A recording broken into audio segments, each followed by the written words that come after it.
Well, hello, welcome. I'm glad that you're here with us as we continue our chronological read through of the Bible. Today is the first of, I believe, 17 days that we're going to spend reading the book of Ezekiel. Now, Ezekiel is a priest. He was deported to Babylon along with King Jehoiachin about 11 years before the final fall and destruction of Jerusalem. Ezekiel's ministry extends at least 23 years and conveys to us just this very keen awareness of God's power and God's presence in our daily lives and the things that are going on in the world around us. Ezekiel speaks to both the exiles and to those who remain in Jerusalem. He foretells Jerusalem's fall, but then he offers hope and reassurance to those who remain in Judah and those who have been exiled both. The first half of the book of Ezekiel largely condemns Judah and other nations, while the second half of the book offers promises of return and restoration. Today we're going to read of Ezekiel's call, his call to be a prophet, his first vision, his commissioning and preparation to carry out God's work, and his prophecy that Jerusalem will come under siege. The book of Ezekiel starts out with a bang. Ezekiel sees the glory of the Lord in a vision, and his description of it is, well, you can't describe it any other way than it's just otherworldly.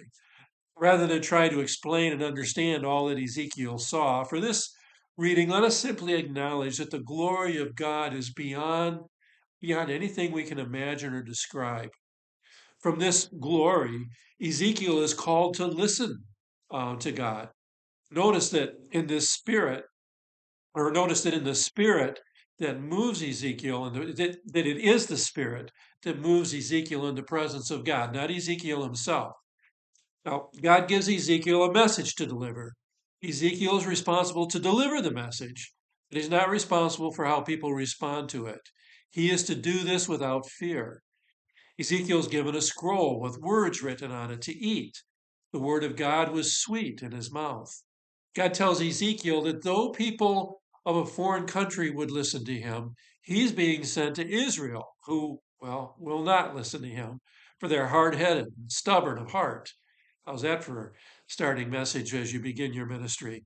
Anyway, after this vision, Ezekiel it was returned to his people, and he was just completely overwhelmed for 7 days when God comes to him again and tells him in a slightly different way why that his job was to declare what God tells him. If people listen, well and good. If they do not and they die, well, it's their fault. But tell them he must, or it's his fault if they die. For a time, then, God shuts Ezekiel up so that he can't speak to Israel. But soon enough, he releases him to proclaim God's anger and wrath to the rebellious house of Jacob, to Israel. Through a series of object lessons, God has Ezekiel prophesy the siege of Jerusalem and his punishment, God's punishment of Israel and Judah. Being a prophet is not easy. Ezekiel must spend 390 days on his left side and then 40 days on his right side to signify God's punishment on the two kingdoms, respectively, the northern and the southern kingdom. Also, his arms are bared, and that's a signal of God's hostility against Israel. Ezekiel's to eat a siege diet, and then he's going to eat an exile diet. The various grains that are mixed together indicate that there's not going to be enough of any one grain to feed the people. Indeed, the 20 shekels worth that he is eating is, well, it's basically a starvation ration. Ezekiel seems to fear making himself unclean if he cooks on human dung. When God's giving him these instructions, Ezekiel fears he's going to make himself unclean with the instruction that he cook over human dung. So God allows him to cook over cattle dung, which actually at that point in time was a common practice. The people will thereby see what is to come, the things that are to come. And we also see God's mercy, that God is sensitive to Ezekiel's piety.